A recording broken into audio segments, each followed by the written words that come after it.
some of the examples you gave in Kenya, Yeah. can we, so is the WEMA project just in Kenya? I know you had mentioned other countries before. Yeah. Do you have other examples Yeah. in other African countries? Yeah, WEMA project is not only in Kenya. They are initially we started with 5 countries. Kenya, in East Africa, Kenya, Uganda, and Tanzania. Southern Africa, we have Mozambique and South Africa. In 2016, the government of Ethiopia heard about the prospects, heard about the product, the drought-tolerant products, and how farmers are benefiting in these countries, and wrote directly to our investor to be part of the partnership. So farmers in this country are currently growing the... Yes, we are growing maize, drought-tolerant maize. Yes, they are. Yes, that's right.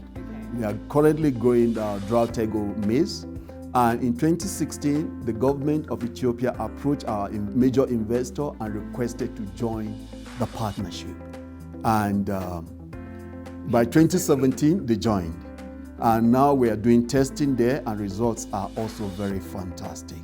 In 2018, also, the government of Nigeria requested to join the partnership. And by 2 months ago, Nigeria was officially welcomed into the WEMA partnership. With the WEMA project, we have the conventional one, improved seeds, and we also have the GM improved seeds. Can you talk more aspect onto more about the GM and if any country in Africa is currently growing it? Yes, regarding the options we have for our farmers in Africa, the WEMA project, the partnership, the concept is to provide options for our farmers. For those who want the conventional varieties, they can have it. For those who also say, well, we are open to all kind of technology, there are the GMO components of the same product. Now, let me explain what that means.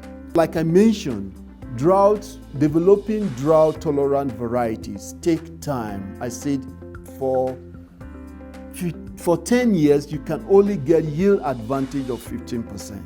Now, if you take this technology that has been discovered that could further enhance maize and make them more drought-tolerant, within 3 to 4 years, you can put that into the maize plant, that technology into the maize plant, and it could further enhance your drought tolerance by modest 10%, although our studies have shown an yield advantage of between 8 and 14%. But we just say, let's just say 10%. What that means is this.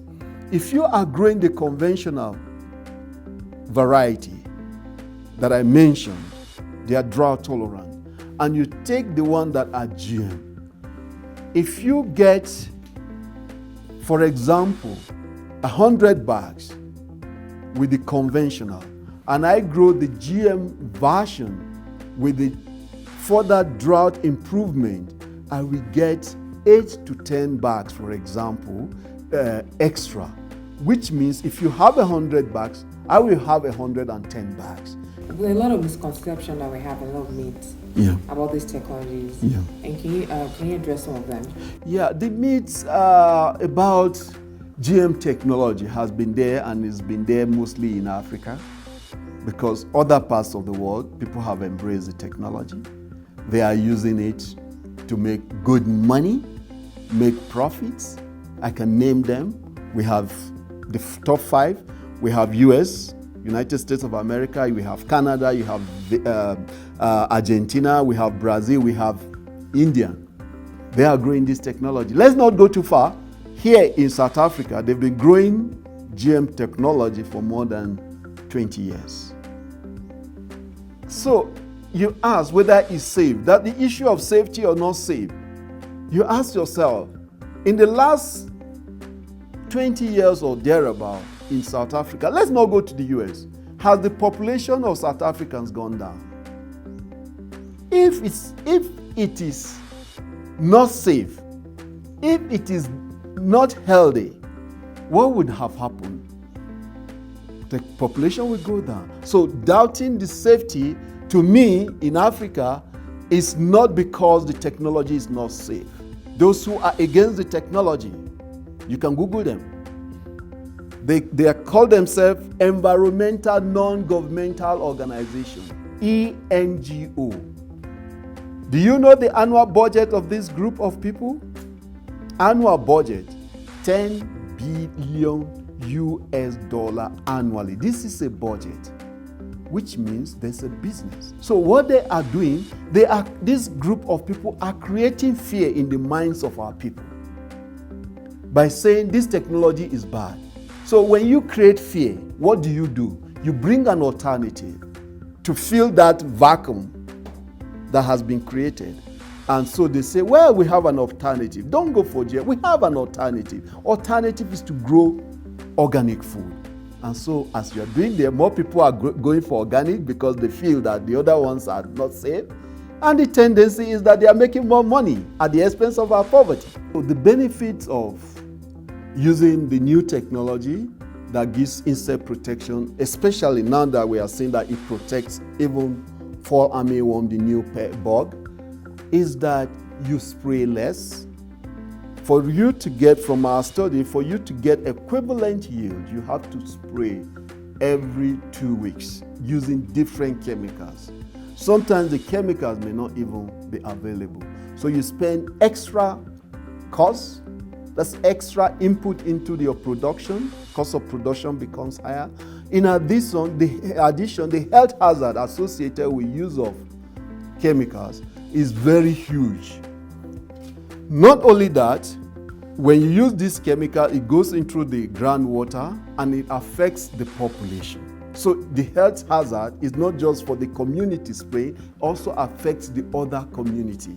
So that's why it's good to see the benefit in terms of getting higher yield, using the insect protection, less input, and of course, your profit becomes higher. How long does the evaluation process take before it's released to the farmers? Yeah. But then how long does it take for this technology to get to the farmer's field? For these varieties to get to the farmer, they are highly regulated varieties. There are provisions made down for promotion of GMO globally, which every country must adhere to. So this involves, first you have to apply to the regulatory agency in each country where they have the agency exists for promoting GMO. We have them in the 7 countries that we are currently using, testing the varieties. So the process of taking the technology and putting into our own adapted variety, for example, the drought-tolerant, if you want to now make them TELA GMO, it takes 3 to 4 years to put them. But before then, you have to demonstrate in what they call confined fields. These are isolated area that is marked around. All that your testing must be done there because that is the requirement of the regulations.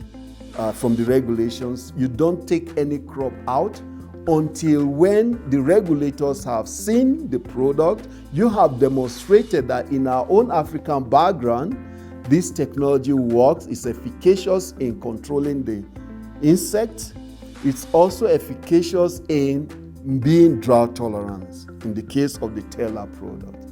You do that testing maybe 2 years or 2 to 3 seasons, depends on the country, and you file an application. This application is a big dossier that you have to demonstrate with a lot of evidence that is safe to human, is safe to animal, is safe to the environment. In some cases, you have up to 160-page dossier put together. Then the trial result that you have collected in there, you put together. Then you submit that to the regulatory agency. They get experts that review it, and it's only when they are satisfied that yes, this new technology you are bringing is safe to human, is safe to animal, is safe to environment. Only then they will agree, give you a license or approval to take them out of that confinement. And then you bring the new varieties that have this same technology.